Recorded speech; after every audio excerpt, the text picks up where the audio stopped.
अस्सलाम वालेकुम प्यारे दोस्तों, हमारे चैनल पर नए हैं तो प्लीज़ लाइक और सब्सक्राइब कर दीजिएगा और मज़ीद अच्छी अच्छी वीडियोस के लिए बेल आइकन को दबा दीजिएगा। बढ़ते हैं हमारे आज के मौजू, इंसानियत क्या होती है असल काम।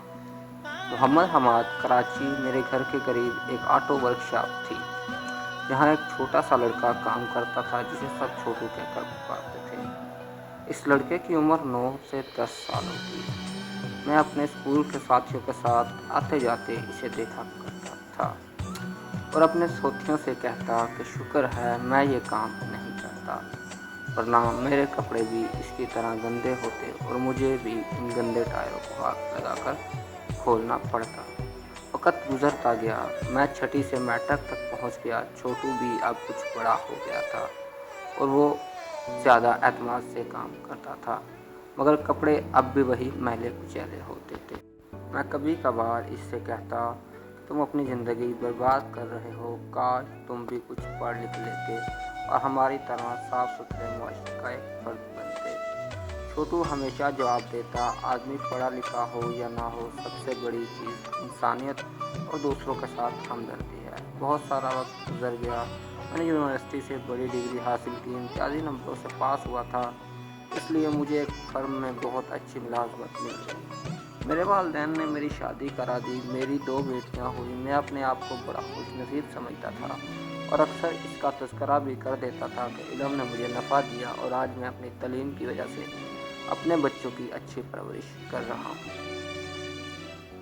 एक बार मैं अपनी कार में कहीं जा रहा था कि अचानक पंक्चर हो गया। करीब ही एक ऑटो वर्कशॉप थी। मैं गाड़ी को धक्का लगाता हुआ वहां पहुंचा। इत्तेफाक से ये वर्कशॉप वही थी जहां कभी छोटू काम करता था। वहां एक कारीगर ने टायर खोला। एक शख्स पर नजर पड़ी जो गैरेज का मालिक लग रहा था, मगर वो भी मैले कुचैले में था। मैंने गौर से देखा, ये छोटू था और इससे ज़्यादा ताज्जुब मुझे उन चंद नौजवानों पर हुआ जो काफ़ी पढ़े लिखे और मजबूत लग रहे थे और बहुत ही अदब से बात कर रहे थे। मैं करीब गया और छोटू को सलाम किया।